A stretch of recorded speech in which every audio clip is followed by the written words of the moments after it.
الصالحات أشهد أن لا إله إلا الله وحده لا شريك له وأشهد أن محمدا عبده ورسوله أما بعد رب اشرح لي صدري ويسر لي أمري واحلل عقدة من لساني يفقهوا قولي.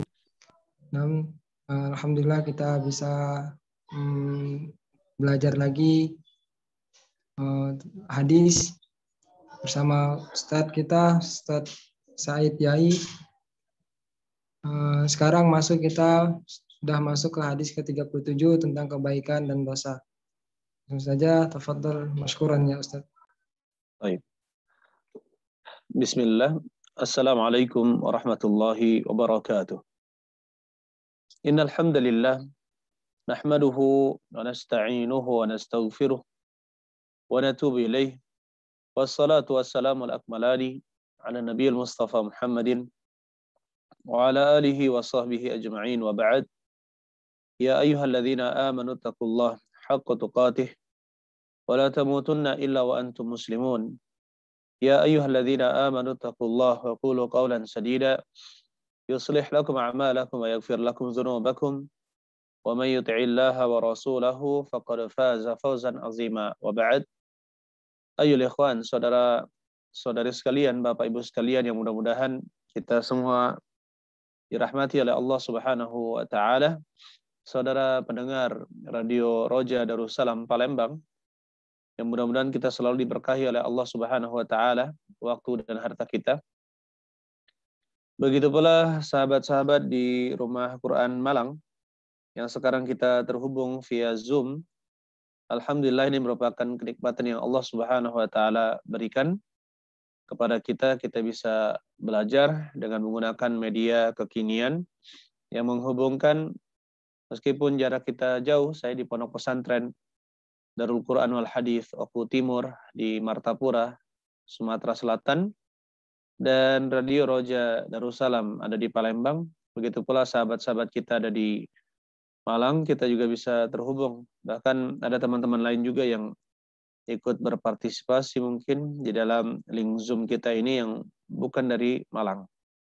Begitu pula sahabat-sahabat pendengar setia Radio Roja Darussalam yang mengikuti kita mungkin melalui aplikasi dan juga melalui internet. Mudah-mudahan Allah Subhanahu wa taala memberkahi kita semua. Pada hari ini insyaallah kita lanjutkan kajian kita membahas kitab 100 hadis pilihan pedoman hidup sehari-hari dan penjelasannya yang dikarang oleh Said Yai Ardiansyah, yaitu saya sendiri. Mudah-mudahan Allah Subhanahu wa taala memberkahi kita, memberkahi umur kita dan merahmati kita, memahamkan kita agama Allah Subhanahu wa taala, karena Nabi sallallahu alaihi wasallam katakan, "Man yuridillahu bihi khairan yufaqihu fid din." Barang siapa yang Allah inginkan kebaikan kepadanya, maka Allah akan pahamkan kepadanya agama. Pada hadis ini kita bahas hadis yang ke-7. Pada hari ini kita bahas hadis yang ke-37 dan 38 insyaallah. Yaitu hadis ke-37 berkaitan dengan kebaikan dan dosa. Kemudian hadis ke-38 kita juga bahas insyaallah, ini berkaitan dengan apa? Berkaitan dengan yang kaya dan yang bersembunyi. Yang kaya dan yang bersembunyi. Kita lihat hadisnya. Hadis ke-37. Ani Nawas ibn Sam'an al-Ansari radhiyallahu anhu annahu qala, diriwayatkan dari Nawas bin Sam'an al-Ansari, mudah-mudahan Allah meridhoinya, annahu qala, beliau berkata, sa'altu Rasulullah sallallahu alaihi wasallam 'anil birri wal ithmi. Saya bertanya kepada Rasulullah sallallahu alaihi wasallam tentang al-birri, yaitu kebajikan, wal ithmi, dan juga dosa. Faqala, beliau mengatakan, al-birru husnul khuluqi. Kebajikan itu adalah dengan berakhlak baik. Wal ithmu ma haka fi sadrik. Sedangkan dosa itu adalah yang mengusik atau bergoncang fi sadrika, di dalam hatimu, wa karihta an yattali'a alaihin nas, dan kamu benci apabila dilihat atau terlihat oleh manusia. Saudara-saudari sekalian yang mudah-mudahan kita dirahmati oleh Allah Subhanahu wa taala. Penjelasan ringkas hadis ini kita bacakan dari buku 100 hadis pilihan pedoman hidup sehari-hari. Arti kebaikan atau ketakwaan, kebajikan atau ketakwaan adalah mengerjakan apa yang Allah Subhanahu wa taala perintahkan dan menjauhi apa yang dilarang oleh Allah Subhanahu wa taala. Kemudian hadis di atas menunjukkan bahwa seorang bisa menjadi bertakwa dengan berakhlak baik. Berakhlak baik di sini sifatnya adalah umum. Baik kepada Allah, ya, kepada Rasul-Nya,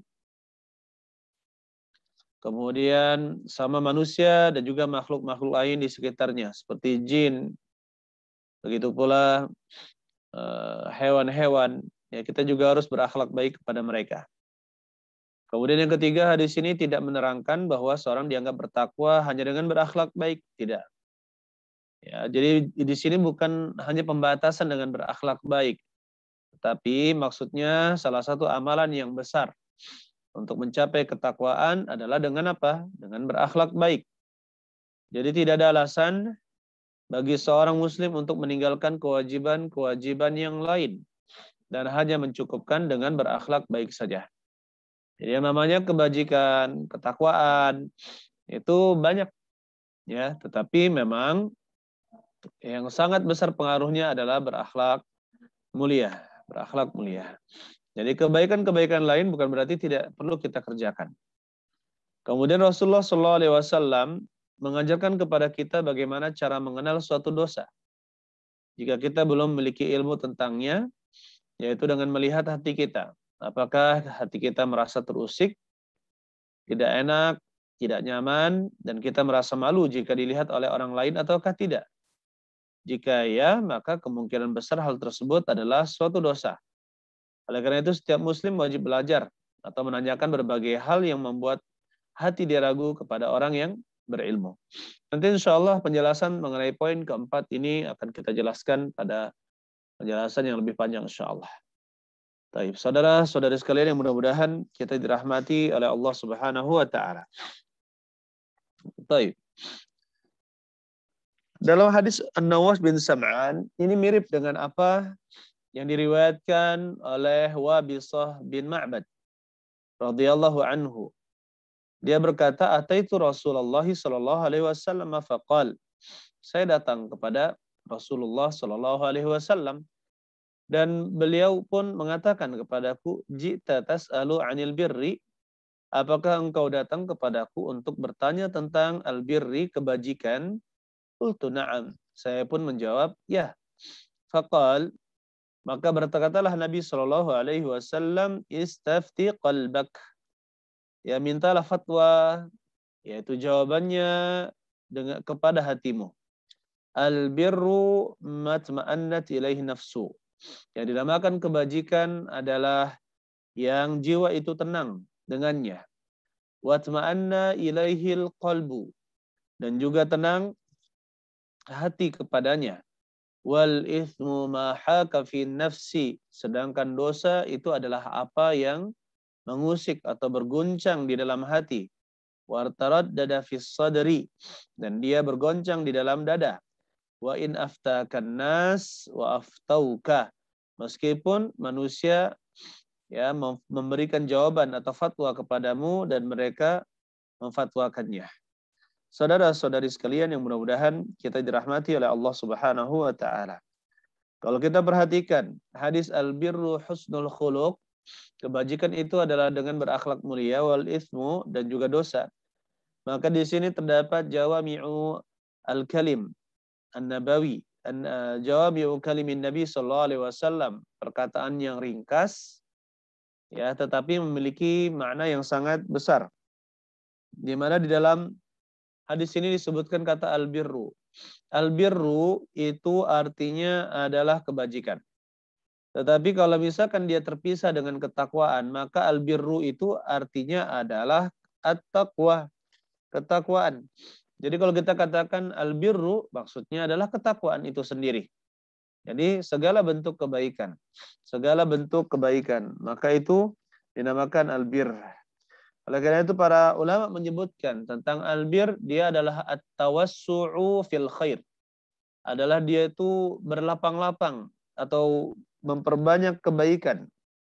Ya, maksudnya adalah setiap hal wa kullu fi'lin mardiyyin. Setiap perbuatan yang diridhai oleh Allah Subhanahu wa taala. Itulah namanya albirru. Sedangkan al-ithmu itu adalah al-ma'asi. Dia adalah dosa-dosa. Wa dzunub, ya, dosa-dosa. Al-ma'asi, maksiat-maksiat dan juga dosa-dosa. Sehingga dengan kata al-birru dan al-ithmu ini mewakili banyak sekali permasalahan-permasalahan agama. Banyak sekali mewakili permasalahan-permasalahan agama. Saudara-saudari sekalian yang mudah-mudahan kita dirahmati oleh Allah Subhanahu wa taala. Ketika di sini Nabi Shallallahu alaihi wasallam menyebutkan al-birru husnul khuluq. Maka kita katakan ya, Nabi Shallallahu alaihi wasallam mengajarkan kepada kita untuk memperhatikan akhlak yang mulia. Bagaimana akhlak itu digambarkan oleh para ulama dengan 3 hal penting. Yang pertama adalah badlu an-nada. Badlu an-nada, memberikan berbagai macam kebaikan kepada orang lain. Ya, memberikan berbagai macam kebaikan kepada orang lain. Wa kaful adza. Kaful adza yang kedua adalah menahan diri dari mengganggu, menyakiti orang lain. Mengganggu dan menyakiti orang lain. Seluruh bentuk mengganggu, perbuatan mengganggu, maka itu dihindari. Kemudian yang ketiga adalah talaqatul wajhi atau tabassum. Ya, yaitu menampakkan wajah yang ceria dan juga tersenyum kepada saudara kita muslim, kepada orang-orang yang lain. Maka di sini ayolah ikhwan, kalau seorang telah rajin memberikan berbagai macam kebaikan kepada orang lain, dia bisa menahan dirinya dari menzalimi orang lain, baik dengan lisan, perbuatan maupun hatinya atau gerak-geriknya. Kemudian dia bisa menampakkan wajah yang selalu ceria, tidak menakutkan, ya, senyum, murah senyum, smile man, ya, suka tersenyum. Maka orang tidak akan takut dan akan senang dengannya dan senang duduk untuk duduk dekat orang tersebut. Begitu pula kalau misalkan seorang menahan amarahnya, ya, tidak mudah marah. Begitu pula ya ikhwan, ya, pernah kalau kita lihat survei atau kita lihat panduan-panduan dalam mengajar sifat dari guru teladan atau sifat yang sangat diinginkan oleh murid-murid, ya, kepada gurunya, maka disepakati bahwa guru itu harus memiliki sifat sabar, ya. Guru harus memiliki sifat sabar. Nah, itu dan tidak mudah marah. Kemudian ayolah ikhwan, banyak sekali yang namanya akhlak yang mulia. Dan kita katakan pada pembahasan pertama tadi bahwa albir, perbuatan kebajikan itu tidak hanya berakhlak mulia. Tetapi maksudnya akhlak mulia di sini adalah a'zam. Dialah yang paling besar, yang sangat menentukan yang namanya kebajikan. Dengan akhlak mulia, meskipun kita tidak memiliki harta, maka kita bisa berbagi akhlak. Kita bisa berbagi senyuman. Meskipun kita tidak memiliki tenaga, tapi kita memiliki pandangan yang tulus dan baik dan tidak menyeramkan, maka kita bisa lakukan itu. Kita memiliki lidah yang kita jaga, menyenangkan hati orang lain dan tidak membuat mereka tersinggung, ya. Maka ini termasuk akhlak atau adab yang mulia. Taib. Kemudian ayolah ikhwan, yang namanya al-ithmu, Rasulullah SAW menyebutkan ciri tentang al-ithm. Apa itu mahaka fi nafsika, mahaka fi sadrika. Apa yang mengusik? Maksudnya mengusik di sini, ini saya mencari padanan yang apa namanya, yang agak sepadan, tapi apa? Sebenarnya kalau dalam bahasa Arab, haka itu artinya taraddada wa taharruk. Maksudnya bergetar dan bergoncang. Ya, atau ya, yang membuat hati ini bergoncang, tidak menerima, seperti itu. Maka ini sebagai deteksi awal dari suatu perbuatan dosa. Ini deteksi awal dari suatu perbuatan dosa. Karena pada dasarnya manusia itu setiap orang, kullu mauludin yuladu 'alal fitrah. Setiap manusia itu diciptakan di atas fitrahnya. Ya, kecuali fitrahnya sudah rusak gara-gara lingkungan dan kebiasaan orang-orang yang suka melakukan perbuatan maksiat dan juga suka menyebarkan kesesatan, maka fitrahnya berubah karena lingkungan atau apa yang dia dapatkan. Taib. Kemudian ciri yang kedua, ciri yang pertama berarti apa? Untuk orang yang fitrahnya masih salimah, fitrahnya yang masih lurus, yang masih baik, ya, belum dicampuri dengan kebodohan, kemaksiatan dan kesesatan, maka dia akan berguncang ketika melihat suatu kesalahan yang tidak diridhoi oleh hatinya. Ini sebagai deteksi awal. Kemudian yang kedua, ayyuhal ikhwan, dicirikan oleh Nabi SAW, wa karihta an yattali'a 'alaihin nas. Dan dosa itu kamu benci apabila dia dilihat oleh orang lain. Jadi kalau misalkan kita takut dilihat oleh orang lain, ya kita meragukan ini nanti dilihat oleh orang lain bagaimana, seperti itu kan. Maka itu kita patut berhati-hati. Itu sebagai deteksi kita, ya, apakah itu suatu hal yang diperbolehkan atau tidak. Ada seorang rekan atau kawan kita menelepon, Ustadz, saya bekerja di pergudangan, bagian gudang di kesehatan. Kalau tidak ada tanda tangan saya, maka tidak akan bisa masuk barang. Kemudian saya diberikan hadiah, ya, diberikan hadiah oleh ya supplier, perusahaan supplier obat. Kemudian saya terima hadiah tersebut dan bagaimana hukumnya. Baik. Kita praktekkan dua kaidah yang disebutkan oleh Nabi Shallallahu Alaihi Wasallam ini. Yang pertama, hadiah tersebut, kita lihat hadiah tersebut apakah mengusik hatinya. Jawabannya iya. Ya, dia rajin beribadah, kemudian kalau tidak mengusik hatinya, kenapa dia bertanya, ya kan? Berarti yang pertama, deteksi pertama, dia bertanya kepada saya untuk menanyakan kepastian hukum.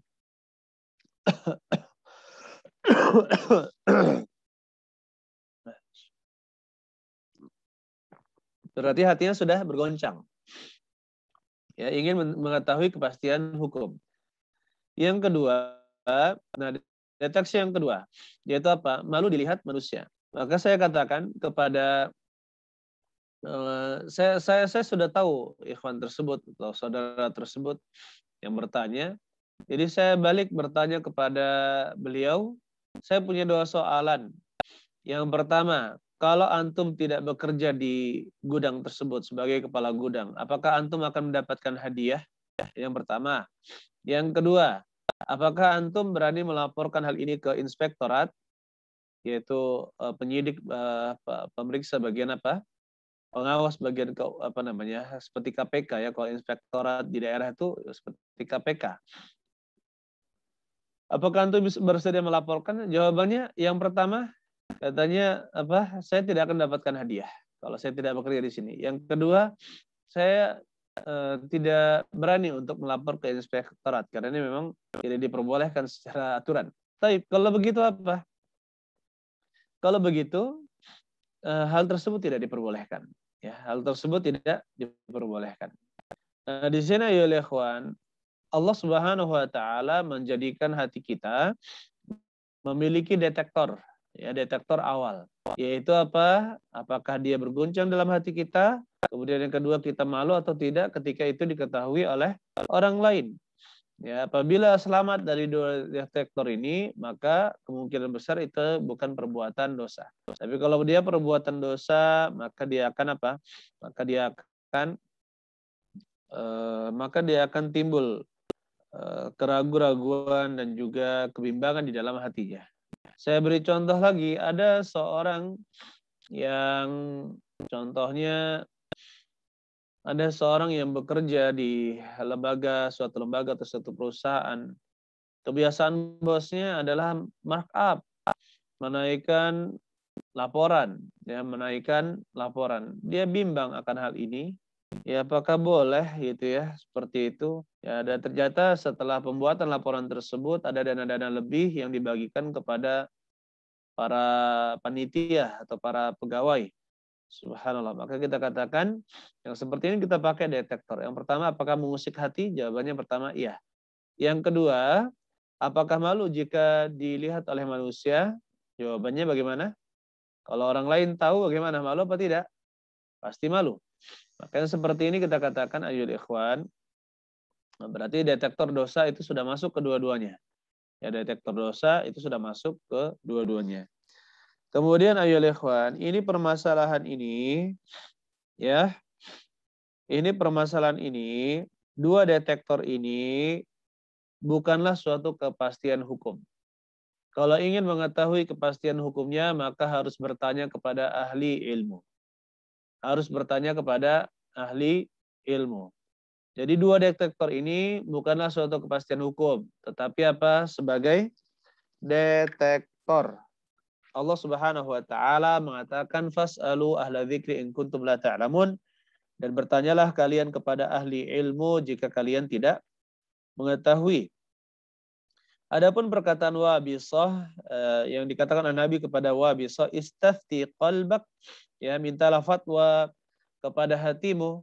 Itu maksudnya kepada Wabisah. Wabisah adalah seorang sahabat yang berilmu, ya, seorang sahabat yang berilmu. Adapun orang-orang awam, maka kewajiban dia setelah dia tahu ada dua detektor di dalam dirinya, yaitu apa tadi, kegundahan dalam hati, kemudian yang kedua adalah malu dilihat oleh manusia, ya, maka kewajibannya adalah bertanya kepada seorang yang berilmu, yang dia yakin terhadap keilmuan orang tersebut.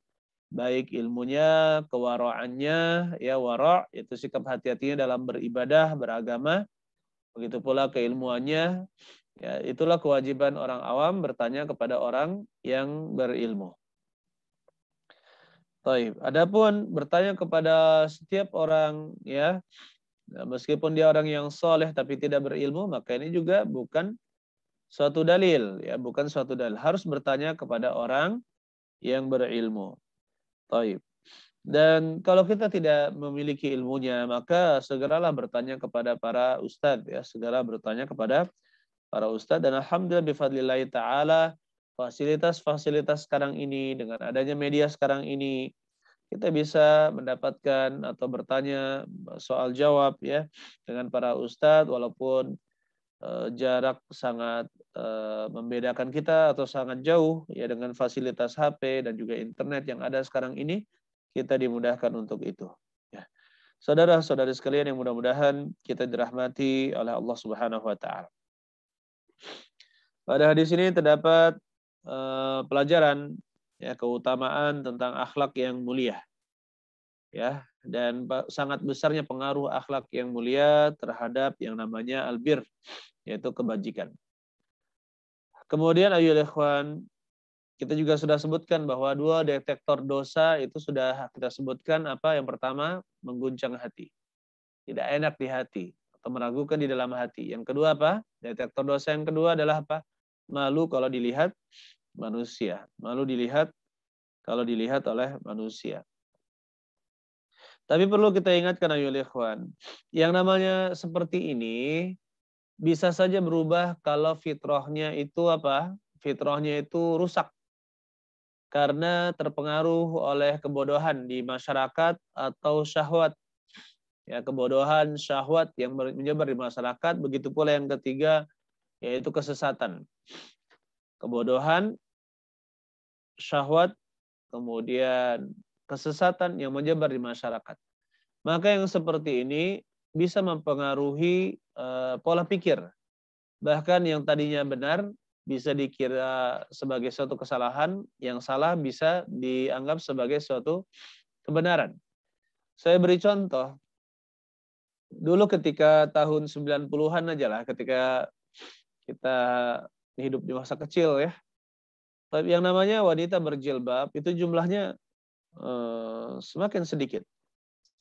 Sangat sedikit. Ya. Atau yang berjilbab, apalagi yang berjilbab besar.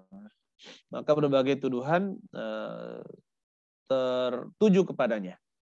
Apalagi pakai jilbab yang besar. Yang namanya jilbab besar hanya dipakai ketika memakai mukena untuk sholat. Taib. Nah di sini ketika zaman seperti itu, ketika ada yang berjilbab besar malah menjadi cemoohan atau celaan. Dicemooh, kenapa begini, kenapa begitu, banyak sekali. Apalagi kalau misalkan memakai cadar ya sebagainya, maka banyak sekali cemoohan atau celaan atau hinaan dari orang-orang yang tidak paham terhadap agama Islam. Begitu pula orang-orang yang misalkan istiqomah dengan jenggotnya, istiqomah dengan kopiahnya, istiqomah dengan pakaiannya, istiqomah dengan ibadahnya, bahkan ibadah saja bisa jadi bahan ejekan. Ini semua karena apa? Menyebarnya kebodohan di masyarakat. Yang tadinya dia anggap suatu kebenaran, padahal itu adalah suatu kesalahan. Merubah pola pikir masyarakat, sehingga menjadi mindset tertentu atau yang sudah terpatri di otaknya, kebenaran itu adalah suatu kesalahan, dan kesalahan itu adalah suatu kebenaran. Auzubillahi min dzalika. Kemudian yang kedua adalah masalah syahwat yang menyebar. Syahwat yang menyebar. Ada suatu daerah yang gemar mencuri. Pokoknya tiada hari tanpa mencuri. Yang mencuri lebih hebat, maka dia lebih hebat, dianggap lebih hebat. Maka kita katakan yang seperti ini, ayyuhal ikhwan rahimani wa rahimakumullah, fitrahnya sudah salah karena syahwat. Begitu pula ada di suatu daerah, subhanallah, perzinaan dari anak-anak kecil, ya itu sudah terbiasa. Yang namanya kalau perzinaan menyebar di sana, di suatu daerah misalkan terjadi perzinaan, anak-anak yang belum balik pun sudah diajari misalkan cara nauzubillah min dzalik, cara berzina dan sebagainya, bagaimana berdua-duaan dalam kamar atau free sex ya seperti itu. Ini karena apa? Karena lingkungan. Nah, di sini akan menjadi asing sebagaimana itu telah terjadi di negara-negara yang sangat maju ya, di benua-benua yang maju.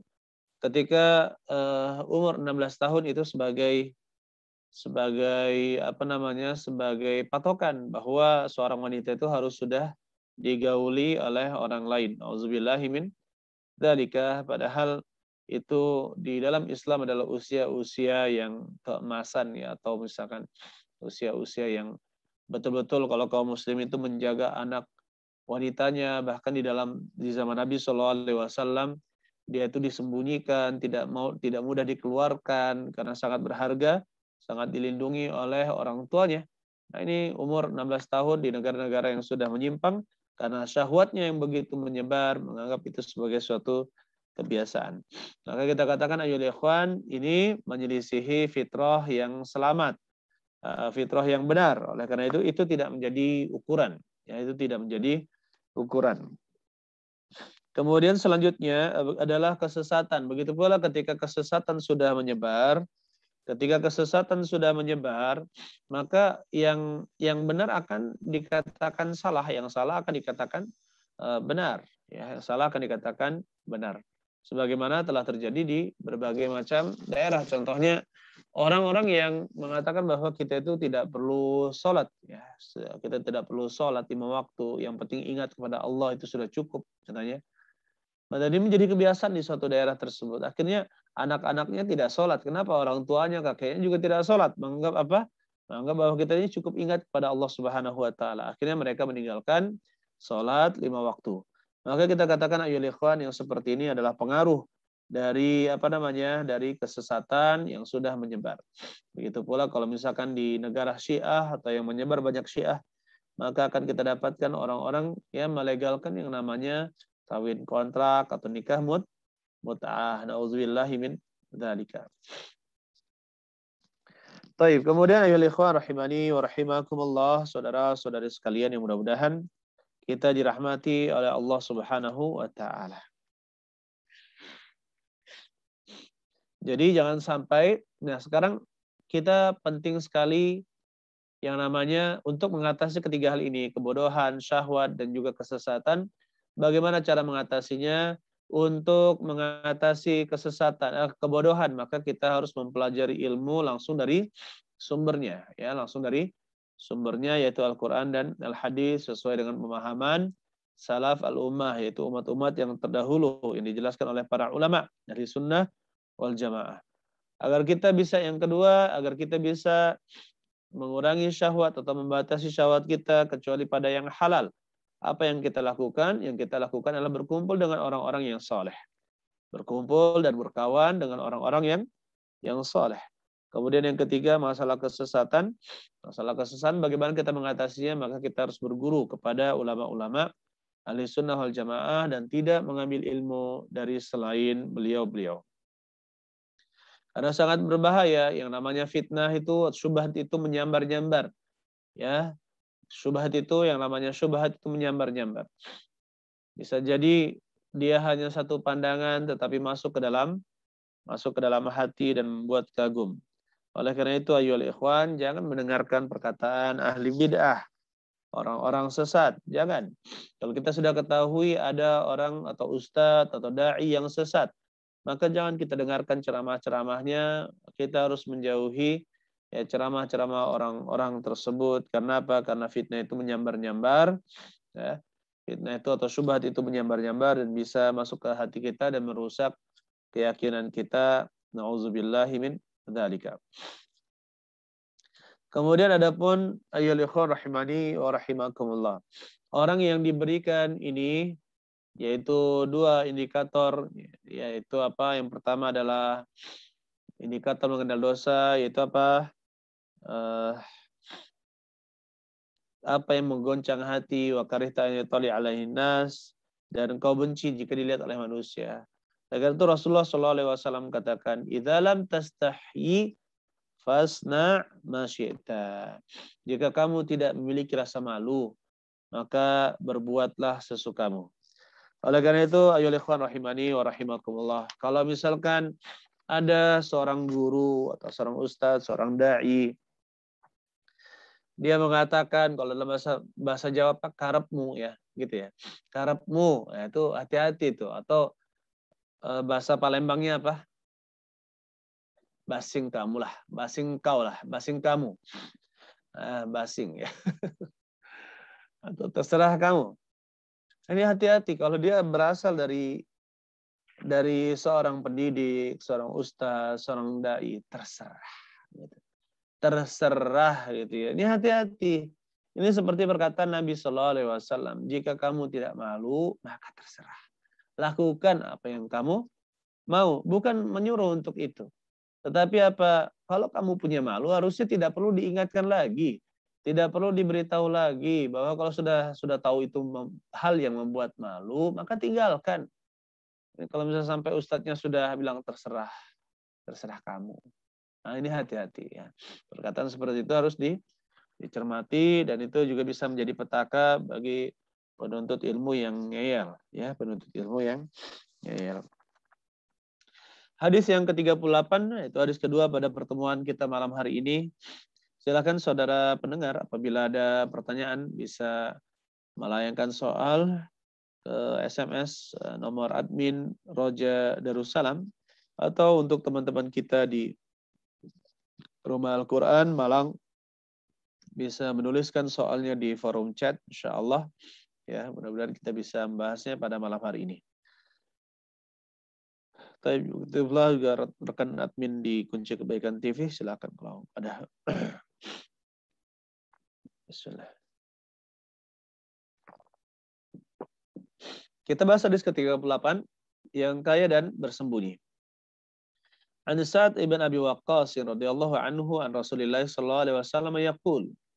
Diriwayatkan dari Sa'ad ibn Abi Waqqas dari Rasulullah sallallahu alaihi wasallam, beliau bersabda, Innallaha yuhibbul 'abda taqiyal ghaniyal khafi. Rawahu Muslim. Sesungguhnya Allah yuhibbu, mencintai al-'abda, seorang hamba, at-taqiyal ghaniyal khafi, yang bertakwa, yang merasa cukup, ya, al-khafi. Al-khafi yaitu yang bersembunyi. Baik, ayo ikhwan, kita lihat di sini bukunya ya. Maksudnya apa di situ? Penjelasan hadis. Jadi sini disebutkan ada 3 ciri. Yang pertama al-'abdat taqi ya, at-taqi al-ghani al-khafi. At-taqi itu adalah orang yang bertakwa. At-taqi yaitu orang yang bertakwa. Itu tidak ada masalah, yaitu orang yang menjalankan perintah Allah dan meninggalkan larangan-larangan Allah Subhanahu wa taala. Secara asen tidak ada masalah, penjelasannya sudah ma'ruf atau sudah dipahami. Kemudian yang kedua adalah sifat yang selanjutnya, hamba yang merasa cukup. Maksudnya di sini al-ghani, kalau secara bahasa Arab, al-ghani itu artinya orang yang kaya. Ya, orang yang kaya. Nah, kaya di sini jangan disalahpahami. Kaya di sini adalah orang yang kaya hatinya. Kekayaan di dalam hati dengan bersikap apa? Qanaah. Qanaah itu apa? Menerima semua yang Allah berikan. Menerima semua yang diberikan oleh Allah, merasa cukup dan bersyukur kepadanya. Itu namanya qanaah. Jadi ada 3 hal dalam qanaah, yaitu dia menerima apa yang Allah berikan kepadanya, kemudian merasa cukup, ya cukup. Kemudian yang ketiga adalah bersyukur kepada Allah Subhanahu wa taala. Kemudian yang selanjutnya al-khafi. Maksud al-khafi di sinilah orang yang menyibukkan dirinya untuk beribadah kepada Allah dan sibuk dengan urusan pribadinya yang bermanfaat untuk akhiratnya. Maksudnya apa? Dia tidak tampak di hadapan manusia. Dia tidak disebut-sebut namanya. Manusia tidak tergantung kepadanya. Dan dia al-khafi, ya, tidak ya, hanya diketahui beribadah saja seperti itu. Kemudian manusia tidak tergantung kepadanya, manusia tidak menyebut-nyebut namanya, ya, dia bersembunyi dan tidak ingin tampil di depan. Ya, seperti itu orang-orang yang disebut dengan al-khafi. Ya, al-khafi atau di sini orang yang menyendiri. Saudara-saudari sekalian, dan di sini kesimpulannya apa? Jadi ini bukan 3 orang ya, tapi ciri dari seorang hamba, 1 orang. Yaitu dia memiliki sifat bertakwa, merasa cukup dengan pemberian dari Allah, merasa kaya hatinya, ya. Yang ketiga adalah al-khafi, yang bersembunyi, maksudnya tidak bergabung dengan orang lain, tidak bercampur dengan orang lain kecuali saat-saat tertentu saja. Maka di sini bagaimana ayyuhal ikhwan rahimani wa rahimakumullah? Baik, kita bahas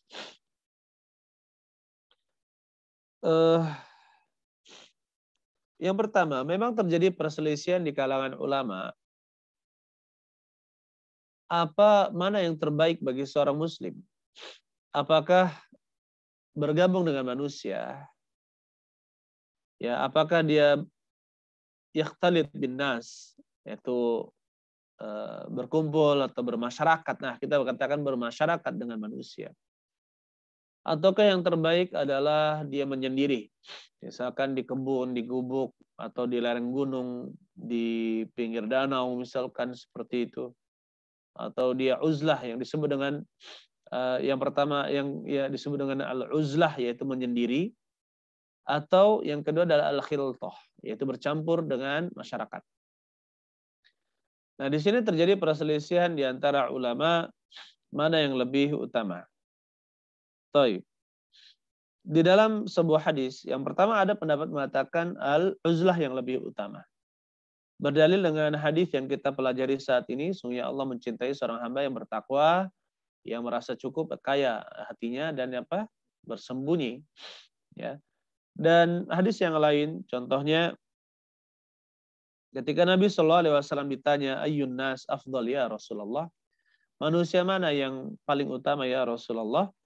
Maka beliau menjawab, mu'minun mujahidun binafsihi wa malihi fi sabilillah. Yaitu seorang mukmin yang berperang dengan jiwa dan hartanya di jalan Allah. Tsumma man? Kemudian beliau ditanya, kemudian apa? Tsumma rajulun mu'tazilun fi syi'bin minas syi'ab ya'budu rabbahu. Kemudian seorang yang menyendiri di suatu lembah, yaitu antara 2 gunung, jalan antara 2 gunung, minas syi'abi, dari lembah-lembah, ya'budu rabbahu, dia menyembah Rabbnya di sana. Taib. Kemudian di dalam riwayat lain, yattaqillaha, dia bertakwa kepada Allah, wa yada'un nas min syarrihi, dan dia meninggalkan manusia dari keburukannya. Taib. Nah, di sini 2 dalil. Kemudian Dalil yang ketiga adalah ini tentang keutamaan al-uzlah, yaitu menyendiri. Yushiku an yakuna khaira mal muslim ghanam yatba'u biha sya'af al-jibal wa mawaqi'a al-qatr yafiru bidinihi minal fitan. Hampir saja seorang muslim itu harta terbaiknya adalah ghanam, yaitu kambing, yang dia mengembalanya di atas-atas pegunungan dan juga tempat-tempat turunnya air, ya, atau di sana ada air. Yafiru bidinihi minal fitan. Dia lari, yang menyelamatkan agamanya dari berbagai macam fitnah. Taib, dari berbagai macam fitnah. Berarti ini menunjukkan muslim yang menyendiri dari orang lain untuk menyelamatkan agamanya. Maka kita katakan ayyul ikhwan, ini al-uzlah. Pendapat yang pertama. Adapun pendapat yang kedua adalah al-khiltah lebih utama. Al-khiltah itu lebih utama, yaitu bercampur dengan manusia adalah lebih utama. Al-mu'min alladhi yukhalitun nas wa yasbir ala adhahum khairun wa afdalu minal mu'min alladhi la yukhalitun nas wa lam yasbir ala adahum. Atau kama qala sallallahu alaihi wasallam. Kata Nabi sallallahu alaihi wasallam, seorang mukmin yang dia bercampur bermasyarakat dengan manusia dan dia bisa bersabar atas gangguan mereka lebih ahab ilallah, lebih utama dan lebih dicintai oleh Allah daripada seorang mukmin yang menyendiri, tidak bercampur dengan manusia dan tidak bersabar dengan gangguannya. Kemudian ketika bermasyarakat ayyuhal ikhwan, maka di sana kita mendapatkan keutamaan yang sangat banyak yang tidak didapatkan dari al-uzlah. Tidak didapatkan dari yang namanya menyepi. Di mana kita bisa beramar ma'ruf nahi munkar, bisa mengajarkan manusia kebaikan, bisa bersedekah, bisa beribadah, sholat berjamaah, kemudian kita bisa membantu orang yang kesulitan, ya kan? Kemudian kita bisa berkhidmah untuk masyarakat, berbuat baik kepada tetangga, kepada anak-anak yatim, kemudian juga menyebar berbagai macam kebaikan yang sangat banyak jumlahnya, menjawab salam, mengucapkan salam, menjawab salam, menziarahi orang yang sakit, ya, dan mengurus jenazah. Sangat banyak sekali faedah-faedah dari al-khiltah, yaitu apa? Bercampur dengan manusia, karena banyak sekali amalan-amalan yang bisa dilakukan, yang tidak bisa dilakukan pada saat kita uzlah atau menyendiri dari masyarakat. Pendapat yang kuat bagaimana ayol ikhwan? Pendapat yang kuat adalah seorang mukmin harus melihat keadaan dirinya masing-masing. Keadaan dirinya masing-masing. Ada mukmin yang kuat dan ada mukmin yang tidak kuat. Ada mukmin yang kuat dan dia bisa mewarnai masyarakat, ya, dan dia bisa mewarnai masyarakat dan dia tidak takut akan diwarnai dan tidak takut dipengaruhi oleh keburukan-keburukan masyarakat, dan dia bisa bersabar dengan gangguan-gangguan mereka, maka ini kita katakan lebih baik dia bermasyarakat, ya, sehingga dia bermanfaat dan mengambil manfaat. Adapun orang yang takut terjadi fitnah, misalkan negerinya negeri yang buruk atau daerahnya daerah yang buruk, dia juga lidahnya tidak pandai bicara misalkan, atau kalau berbicara tidak akan ditoleh. Ya, kalaupun dia berbicara mungkin orang akan salah paham. Kan ada orang-orang seperti ini. Sangat lemah hatinya dan mudah terpengaruh dan tidak ingin terpengaruh buruk pada dirinya dan juga keluarganya. Maka yang seperti ini, ya ikhwan, kita katakan dia uzlah itu lebih utama. Dia uzlah itu lebih utama daripada manusia mempengaruhi dirinya kepada keburukan. Ya, maka kita kata al-uzlah pada saat itu lebih utama, dan orang yang seperti ini mendapatkan keutamaan, yaitu dengan beruzlah, menyepi, menghindari gangguan manusia. Dan kalau seandainya ayyuhal ikhwan, kita bisa khiltah dan juga uzlah. Maksudnya apa? Khiltah dan uzlah. Kita membentuk komunitas kaum muslimin, ya. Komunitas orang-orang yang taat beragama insyaallah, kemudian memiliki visi dan misi sama, yaitu untuk menyebarkan dakwah ahli sunnah wal jamaah, walaupun kita tahu bahwa di dalamnya akan tetap ada masalah-masalah di dalam masyarakat, yang nama juga bermasyarakat, tidak satu hati semuanya, ya kan, pasti ada hal-hal yang tidak kita sukai, tapi itu lebih baik daripada kita bermasyarakat dengan orang-orang bodoh, orang-orang sesat, atau orang-orang yang mengikuti hawa nafsunya. Maka kita katakan ini lebih baik, ya satu sisi khilqah, satu sisi uzlah. Kita katakan uzlah kenapa? Karena membentuk komunitas sendiri yang rajin berjamaah, yang rajin sholat malam, yang rajin membaca Al-Quran, misalkan seperti komunitas di pondok pesantren dan sekitarnya. Kemudian kalau dia di masyarakat, dia tetap bergabung di masyarakat dengan berdakwah, ya dia tetap dekat dengan masyarakat dengan memberikan bantuan-bantuan sosial, memberikan pencerahan-pencerahan, kemudian bekerja sama dalam gotong royong, pembinaan masyarakat, misalkan pembinaan generasi muda, menjaga keamanan, kemudian kerja bakti dan sebagainya, tetap bercampur dengan manusia dalam urusan-urusan duniawi yang tidak berbahaya pada akidah dan agamanya. Maka kita katakan yang seperti ini lebih baik, ya, menggabungkan antara khilta dengan uzlah. Allah a'lam bishawab. Tapi perlu kita ingatkan, ya, kadang ada orang-orang yang menyangka bahwa di dalam pondok pesantren itu atau di dalam komunitas masyarakat di sekitar pondok pesantren itu tidak ada masalah. Itu salah. Ya, yang namanya syaitan itu di mana-mana. Syaitan itu ada di mana-mana. Dan yang berkomunitas itu juga bukan para malaikat yang tidak pernah melakukan kesalahan. Pasti ada saja kita mendapatkan teman yang suka bicara, suka mengejek misalkan. Atau kita mendapatkan teman yang suka misalkan masih mengadu domba mungkin. Atau kita mendapatkan teman yang sangat pendiam, diajak bicara pun sulit, ya, sehingga menjadi tempat prasangka buruk orang lain. Begitu pula kita mendapatkan watak-watak yang lain yang mungkin misalkan kasar atau agak keras, ya, kalau bersuara dan sebagainya.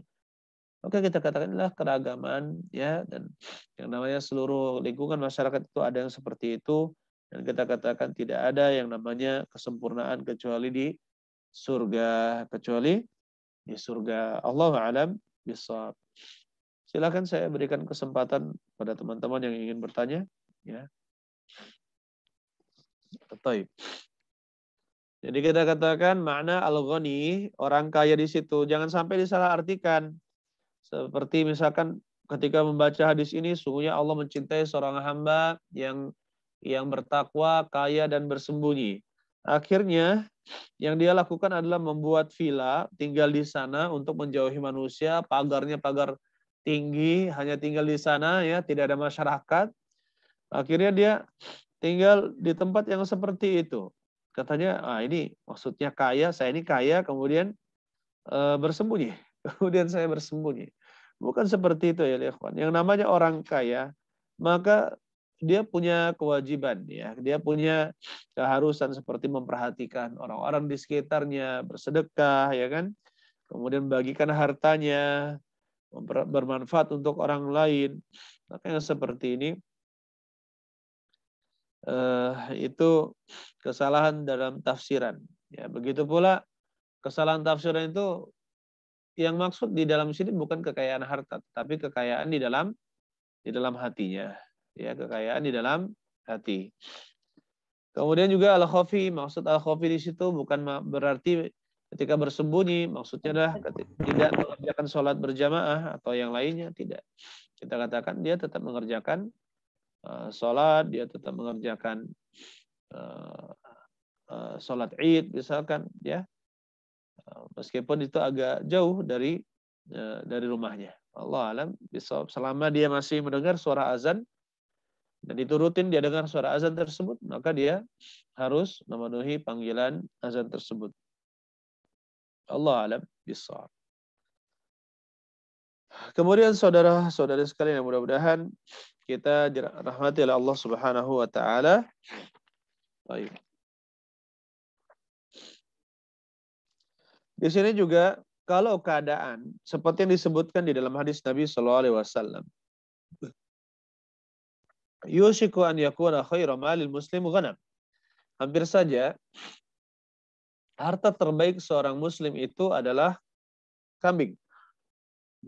Yang dia itu mengikutinya atau mengembalanya di atas gunung-gunung dan juga tempat turunnya hujan. Yafirru bidinihi minal fitan. Ya, dia lari dengan untuk menyelamatkan agamanya dari fitnah-fitnah. Nah di sini ayolah ikhwan, kalau kejadiannya sudah terjadi beberapa kali sebenarnya dalam sejarah, kalau terjadi fitnah yang sangat besar, ya fitnah yang sangat besar, seperti misalkan terjadi kekacauan, pembunuhan, atau peperangan yang sangat dahsyat, yang kita tidak tahu yang mana yang benar dan juga yang salah gitu kan. Kemudian juga kekacauan. Kekacauan ini kekacauan yang sangat banyak di masyarakat. Ya kita berbicara salah, kita diam juga salah. Maka sebaiknya pada saat itu adalah apa? Kita berlari, pindah ke gunung, pindah ke pedalaman-pedalaman, ke tempat-tempat yang lebih aman ya, ke tempat-tempat yang lebih aman. Maka ini daripada kita terpengaruh dengan fitnah atau syubhat atau syahwat, maka yang terbaik adalah kita apa? Kita menyepi, menyendiri, itu lebih baik. Baik. Di sini ada pertanyaan. Bismillah, semoga Allah selalu menjaga Ustadz. Amin. Izin bertanya tentang nyanyian yang biasa dinyanyikan di sekolah-sekolah TK, terutama yang basicnya bukan Islam, yaitu nyanyian di sini senang, di sana senang. Ya, kadang-kadang nyanyian ini pun sesekali dinyanyikan di sekolah Islam untuk menyemangati anak-anak. Apa nyanyian itu bertentangan dengan hadis Nabi yang menyuruh kita untuk banyak mengingat kematian? Jadi soal yang sangat bagus ya. Yang pertama untuk nasyid ya katakan nasyid itu adalah lagu ya, nyanyian ya. Kalimat yang dilagukan, dinyanyikan, itu namanya nasyid. Dalam bahasa Arab disebut dengan nasyid. Dan secara umum ada 4 syarat nasyid itu diperbolehkan. Yang pertama, ya nasyid tersebut tidak memiliki lirik atau isi nyanyian atau nasyid yang terlarang dalam syariat. Seperti menghina Allah, menghina Rasul, mencela takdir, ya seperti itu, atau memancing syahwat, ya kan? Maka itu tidak diperbolehkan. Yang kedua, syarat yang disebutkan oleh para ulama tidak diiringi dengan alat musik. Tidak diiringi dengan alat musik kecuali para wanita yang memainkan dan juga anak-anak di saat Idul Fitri dan Idul Adha, begitu pula pesta pernikahan atau pesta-pesta meriah lainnya, atau pesta-pesta yang sangat dibutuhkan untuk adanya hiburan dari anak-anak dan wanita. Kemudian yang ketiga yaitu apa? Tidak meniru lirik atau tidak meniru nada musik-musik atau nyanyian-nyanyian yang mengandung unsur kemaksiatan, seperti meniru dangdut atau meniru lagu-lagu yang underground misalkan seperti itu, ya yang rata-rata adalah buruk ya, rata-rata buruk. Begitu pula dangdut, meniru nada-nada lagu-lagu fasik, maka tidak diperbolehkan. Kemudian yang keempat adalah apa? Tidak melalaikan dari Al-Quran. Jika dia melalaikan dari Al-Quran, seperti dia sangat sering menyanyi, ya kemudian dia melalaikan dari Al-Quran, bahkan seringnya menyanyi, ya sebagaimana kata musisi itu, kalau sudah mau tampil itu apa, di otaknya bukan lagi apa, kalau pemain gitar ya di otaknya kunci-kunci dan gerakan tangan.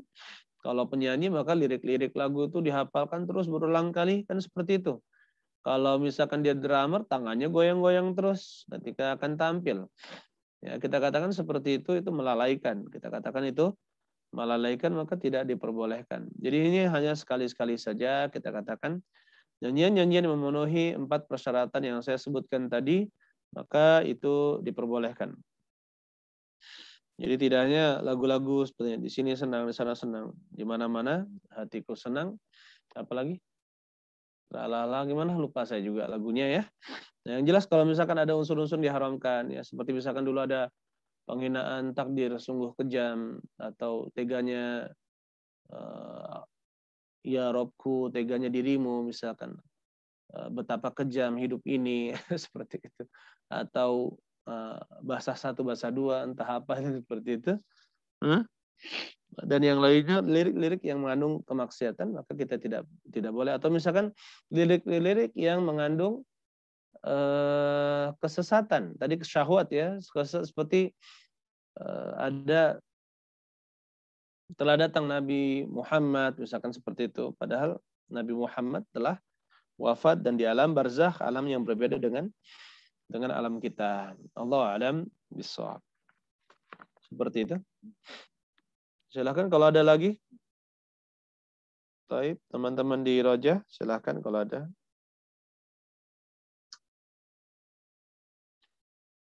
Kalau tidak ada, maka kita cukupkan ya ikhwan pertemuan kita pada malam hari ini. Mudah-mudahan Allah Subhanahu wa taala memberkahi kita, memberkahi umur kita dan memberkahi hidup kita semua. Barakallahu fikum jami'an. Saya ucapkan terima kasih kepada teman-teman di Rumah Quran Malang. Ya, mudah-mudahan bisa istiqomah di jalan Allah Subhanahu wa taala dan terus belajar ya, tidak pernah berhenti untuk mempelajari agama ini. Kemudian juga saudara pendengar di Radio Roja Darussalam dan tim kru admin atau kru media dari Radio Roja Darussalam dan juga Kunci Kebaikan TV, Pondok Pesantren Darul Quranul Hadis, Oku Timur, barakallahu fikum jami'an. Kita cukupkan subhanakallahumma bihamdik asyhadu an la ilaha illa anta astaghfiruka wa atubu ilaik. Assalamualaikum warahmatullahi wabarakatuh. Waalaikumsalam warahmatullahi wabarakatuh. Fika barakallah. Jazakallah khair Ustaz. Masyaallah. Alhamdulillah. Barakallahu fikum. Masyaallah. Pamit ya. Assalamualaikum.